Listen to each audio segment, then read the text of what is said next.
Hello guys, welcome back to my video. আমি chef Subhadip. আজ আমাদের জন্য নিয়ে এসেছি একটি দুর্দান্ত এবং সুপার ইজি ব্রেকফাস্ট রেসিপি, যার নাম শাকসুকা। তো শাকসুকা বানানোর জন্য আমাদের প্রথমেই লাগবে 3টে ডিম। এটা লাল ক্যাপসিকাম নিয়েছি, এগুলোকে নুন এবং তেলে ভালো করে সতে করে নিই। এটা লাগছে 2টো ব্রেড, আমি ব্রাউন ব্রেড নিয়েছি, আপনারা চাইলে যে কোনো ব্রেড ইউজ করতে পারেন।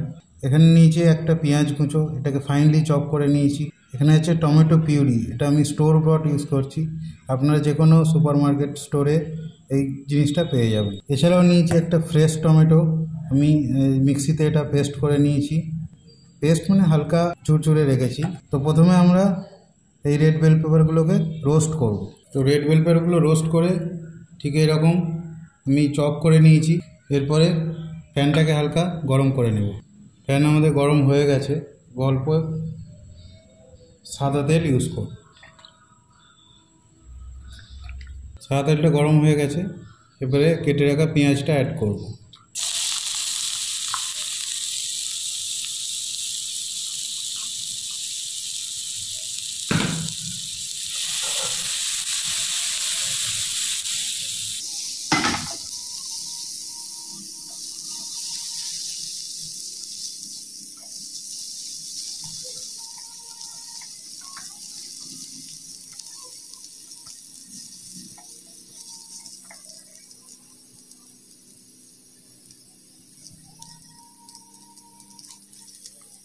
পেঁয়াজটা খুব বেশি ব্রাউন করব না, হালকা গোল্ডেন ব্রাউন কালার চলে এলেই এবারে আমরা আদা রসুনটা অ্যাড করব।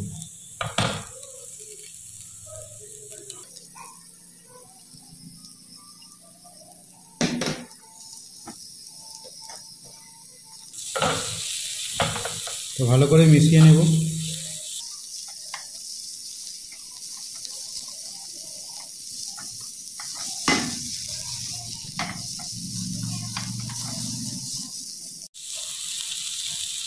তো পেঁয়াজ রসুন আদা তিনটেই ভালোভাবে ফ্রাই হয়ে গেছে, এবারে আমরা টমেটো পেস্টটা অ্যাড করব।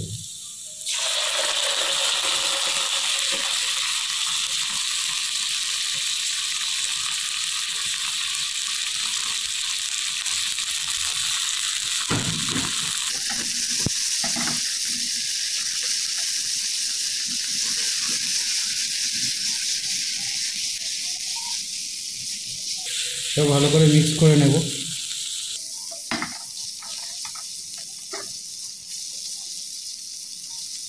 এবারে একে একে টমেটো আগে থেকে যে ফ্রেশ টমেটোটা পেস্ট করেছিলাম সেটা অ্যাড করব।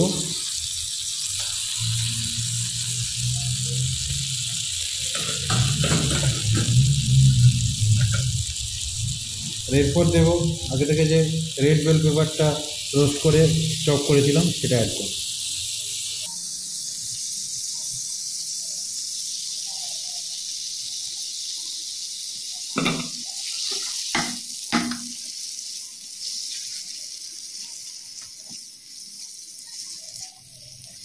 এবারে এটাকে ভালো করে মিক্স করতে হবে, ততক্ষণ একটু হাই ফ্লেমে এটাকে কুক করব।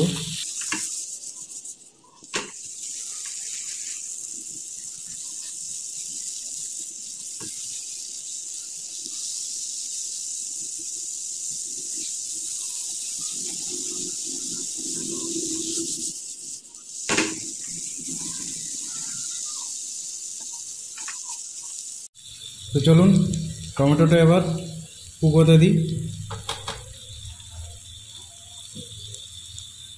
এবং যতক্ষণ টমেটোটা কুক হচ্ছে এবং বেল পেপারটা কুক হচ্ছে ততক্ষণ আমরা এই শাকসুকার ইতিহাসের ব্যাপারে একটু জেনে নিচ্ছি। তো শাকসুকা এর ইতিহাসটা জানতে গেলে আমাদেরকে এই শাকসুকার যে অরিজিন সেটা প্রথমে দেখতে হবে।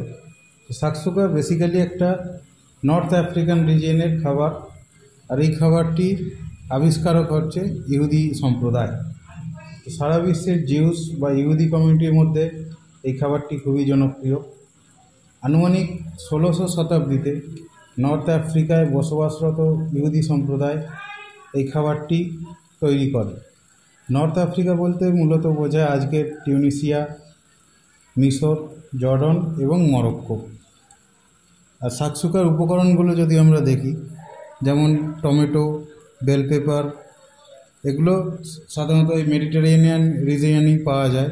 মেডিটেরিয়ান রিজিয়ন যেমন আপনার ধরুন ইজিপ্ট, টিউনিসিয়া, লিবিয়া, মরক্কো, এগুলো মেডিটেরিয়ান সিয়ের খুব কাছাকাছি থাকে। তো সেই জন্য এগুলোকে মেডিটেরিয়ান কান্ট্রিজ বলা হয়। শাকসুকাকে যদি ডিফাইন করতে হয় তাহলে আমি বলবো যে শাকসুকা একটা মাইগ্রেশন ফুড। কারণ এটা যখন ইহুদিরা যাযাবর ছিল, এক জায়গা থেকে অন্য জায়গায় নিরন্তর বা কন্টিনিউয়াস মাইগ্রেট করতো, তখন তারা এই খাবারটা বানিয়েছিল। আর এই খাবারটার যে মূল উদ্দেশ্য ছিল সেটা হলো যে খাবারটা এমন হতে হবে যেটা বানানোর জন্য খুব বেশি উপকরণ ইউজ করা যাবে না, খুব বেশি সময় লাগবে না, রান্নায় ব্যবহৃত যেসব উপকরণ সেগুলো ইজিলি অ্যাভেলেবেল হবে, এবং অবশ্যই লং টাইমের জন্য শরীরকে এনার্জেটিক রাখবে। তো শাকসুকা যদি আমরা দেখি সেদিক থেকে খুবই আইডিয়াল একটা ফুড। এটা নর্মালি ব্রেকফাস্টে খাওয়া হয়, কিন্তু এর যে পুষ্টি গুণ সেটা অনেকটাই বেশি। তো ব্রেকফাস্ট ছেড়ে রেখে লাঞ্চ বা ডিনারেও অনেকে খায়। আর একটা থিওরি অনুসারে শাকসুকা শব্দটা এসেছে অ্যারাবিক শব্দ শাকসাক থেকে। শাকসাকের অর্থ হচ্ছে সব কিছু মিক্সড। তো সেই হিসেবে আমরা যদি শাকসুকা দেখি, শাকসুকা একটা রেড বেল পেপার টমেটোর গ্রেভি, যার মধ্যে ডিমটাকে পোস্ট করা হয়। তো কোন থিওরিটা ঠিক কোনটা ভুল সেটা ইতিহাস বলবে। আমার কাজ খাওয়া, আমি খাবো, খাবার বানাবো এবং খাবো। তো চলুন দেখা যাক আমাদের শাকসুকা কত দূর গেল। শাকসুকার বেল পেপার এবং টমেটো প্রায় কুক হয়ে এসছে।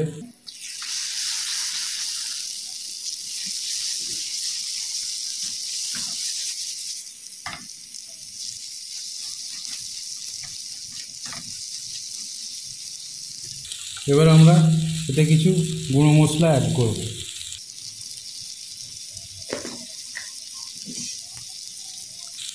প্রথমে অ্যাড করব হাফ টেবিল স্পুনের মতো সল্ট, কোয়ার্টার টেবিল স্পুনের মতো chilli flakes,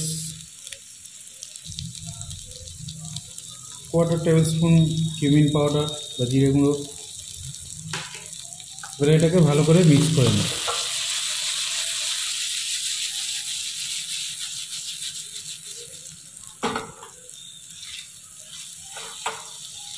শাকসুকা basically cast iron প্যানে বানানো হয়। তো যেটা আমার কাছে অ্যাভেলেবেল নেই বলে আপনাদের দেখাতে পারছি না, আমি ননস্টিকই করে নিচ্ছি।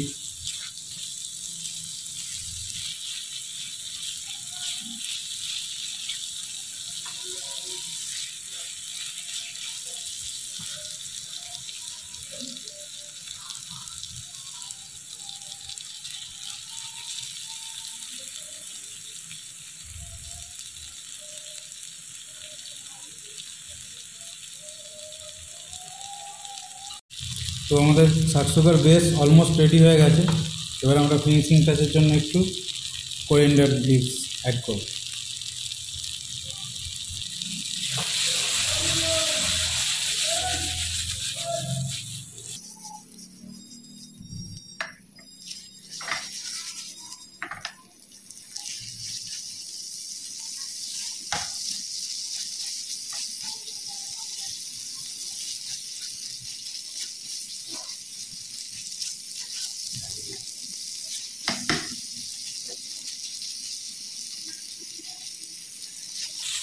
তো গ্রেভিটা খুবই ঠিক লাগছে, এর জন্য আমি একটু হালকা জল অ্যাড করব।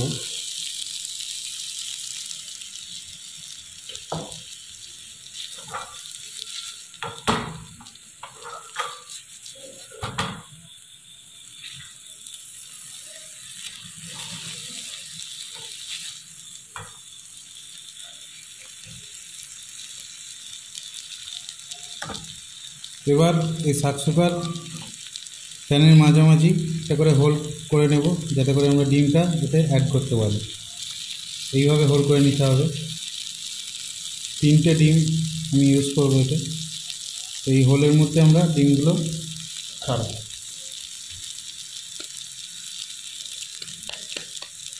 ডিম কোনো রকম ফাটানোর দরকার নেই, জাস্ট এইভাবে দিয়ে দেবেন।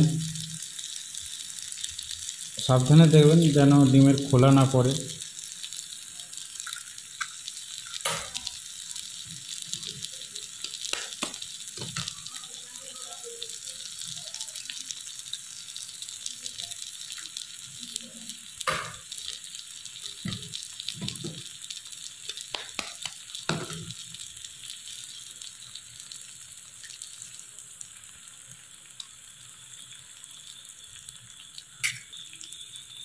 এবারে ডিমটা হালকা করে কুক হতে দেবে,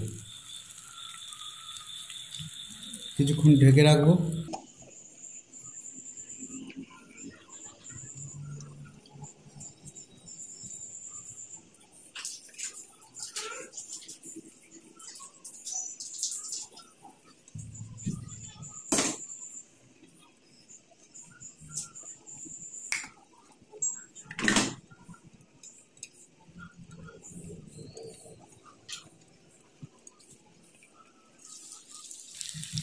তো ডিমটা অলমোস্ট কুক হয়ে গেছে। এবার আমরা ফ্লেমটাকে অফ করে দেবো। আপনারা তো দেখছেন কুসুমটা কাঁচা আছে, কিন্তু এটা ঢাকা দিয়ে রাখলে এর স্টিমে এটা কুক হতে থাকবে। এবার আমরা এটা গার্নিশ করে নেব। সাকসোকাকে কোনো প্যানে ঢেলে বা প্লেটে ঢেলে গার্নিশ করা হয় না, এটা ডাইরেক্ট ফ্রাইং প্যান থেকেই সার্ভ করা হয়। গার্নিশ করে নেব ফ্রেশ কোরিয়েন্ডার লিভস দিয়ে।